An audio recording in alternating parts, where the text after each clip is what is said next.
Thank you for pressing play. Your presence here brings joy to my heart.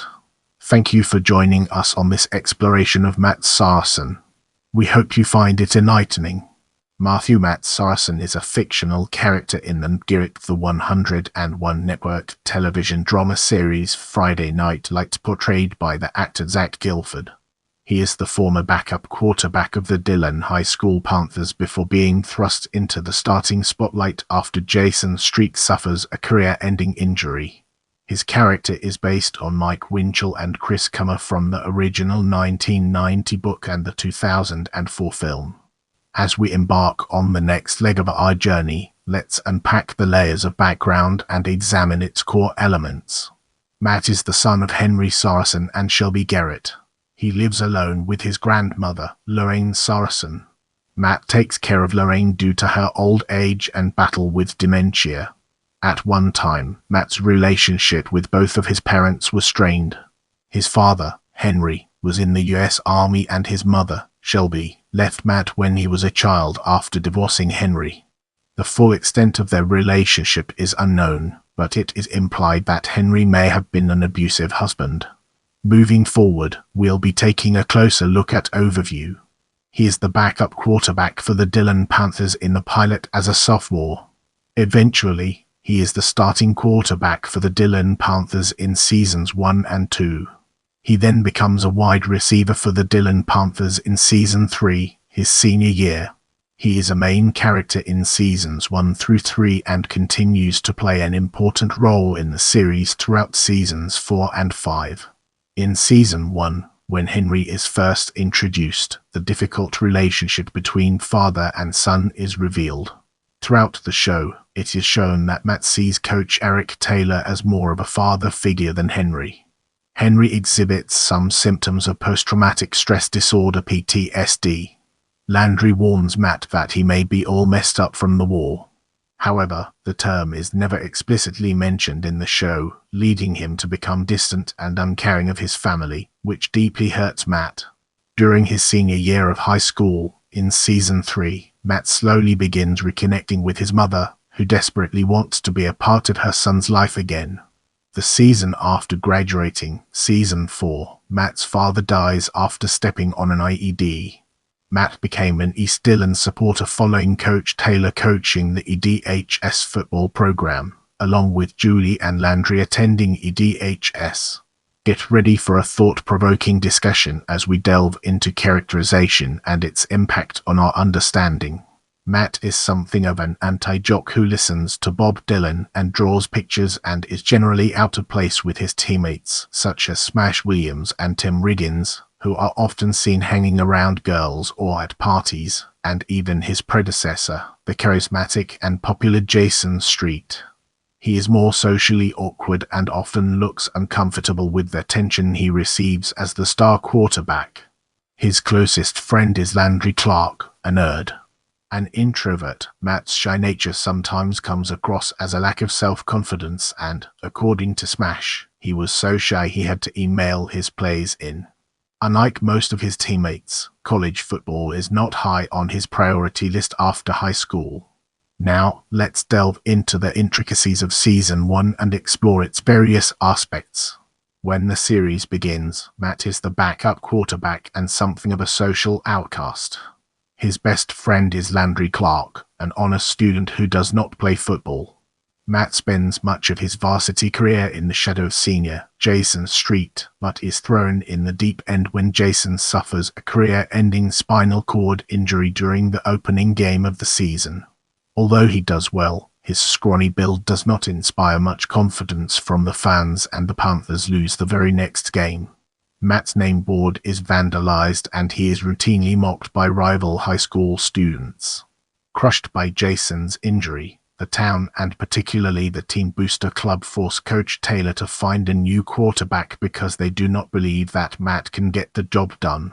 As Matt continues to work his heart out and impress his teammates, a new quarterback who was displaced due to Hurricane Katrina, Ray Voodoo Tatum, joins the team and temporarily replaces Matt as the starter. However, Voodoo's inability to be a team player and temper causes Coach Taylor to bench him and give the starting position back to Matt. Despite the upturn of events, Matt still struggles with feelings of inferiority and lack of confidence from time to time.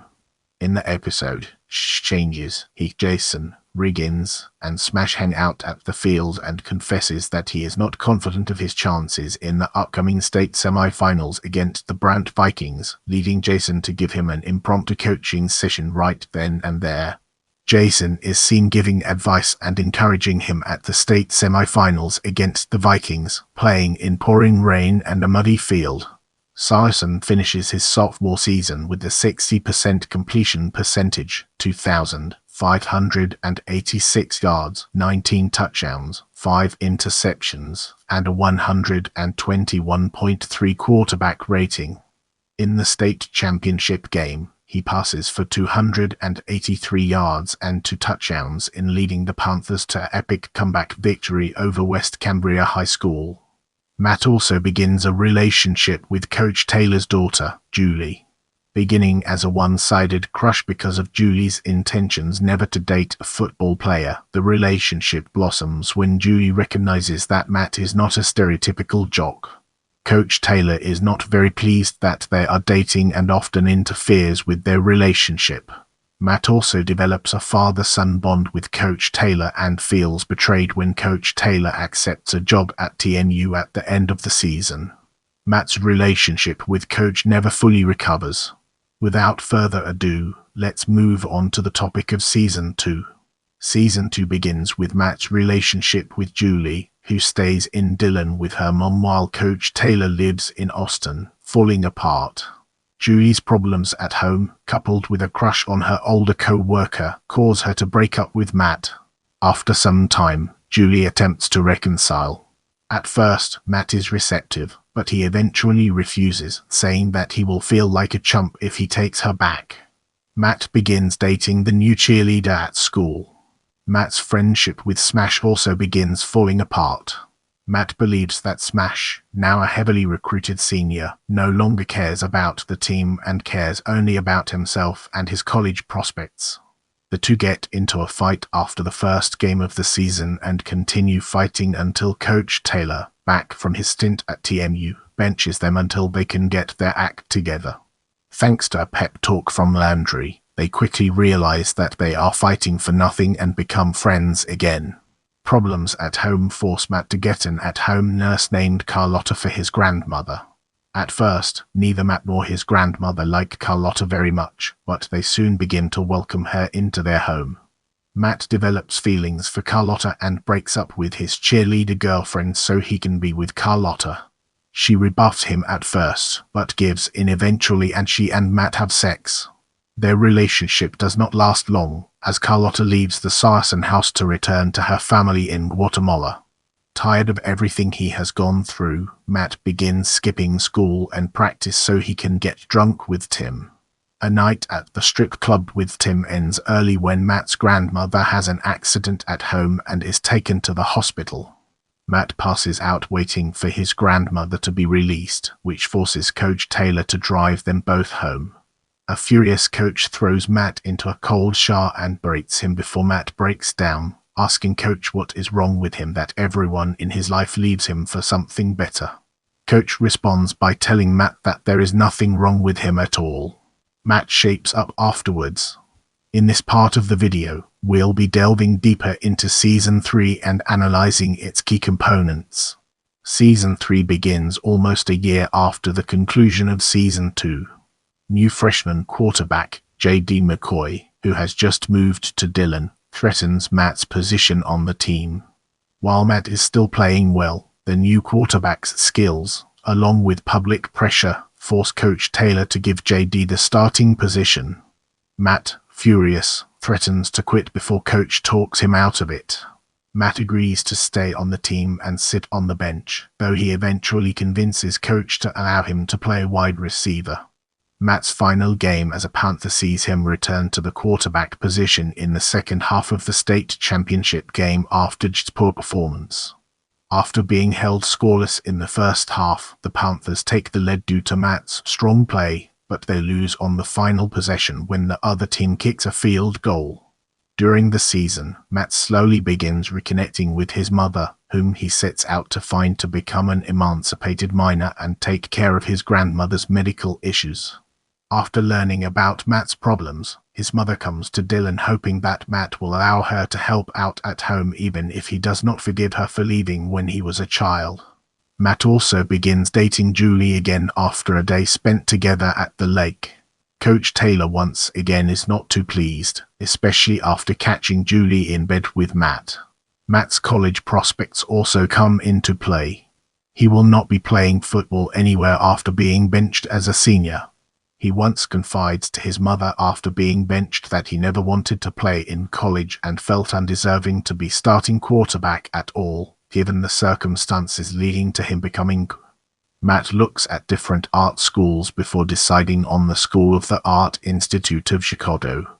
Knowing he will be away from home, he helps his grandmother move into an assisted living home. In the end, Matt changes his mind, unable to leave his grandmother, the only person who has stayed by his side all of his life.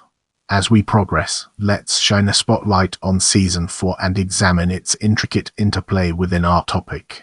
Season 4 marks a transition for Matt Saracen, and the departure of his character in a leading role as the show shifts its focus to other characters. As the season begins, Matt is a pizza delivery driver attending community college. He begins to realize that his past in Dillon is holding him back, finally admitting this on a hunting trip with Tim Riggins. Upon hearing the news that his father was killed in action in the war, a devastated Matt attempts to make sense of his life. After military compensation for his father's death along with life insurance is enough for his grandma to live comfortably, Matt abruptly leaves for Chicago to finally attend the School of the Art Institute of Chicago without telling Julie. Matt eventually calls her to offer an apology, but she refuses to accept it. Matt returns to Dillon for Thanksgiving, hoping to finally make amends. He tells Julie that if he did not leave when he did, he may have never left. He still, however, wishes to be with her and has already bought her a plane ticket back to Chicago. Julie still cares for Matt and wants to go with him, but she declines, saying that appending her life to follow him to Chicago will prevent her from pursuing her own dreams. Matt recognizes she is right, and the two amicably go their separate ways. Matt reconnects with his best friend by giving the ticket to Landry. Get ready for a captivating exploration as we unravel the layers of Season 5 and their profound significance. Julie visits Matt in Chicago on her way back to college after an incident with her history TA. Even though Julie says that she does not fit in Matt's life anymore, the two quickly resume their relationship. Before Julie leaves, Matt tells her that they will figure out a way to make things work. Matt surprises Julie and his grandmother by returning home for Christmas. He tells Julie that he wants to be with her forever and proposes in front of the Alamo Freeze. Despite worries from Coach Taylor and Tammy, the young couple convinces them that they are making the right choice. In the final moments of the series, which occurs 8 months later, the two are shown happily living together in Chicago. If you have any suggestions for future videos, feel free to drop them in the comments section.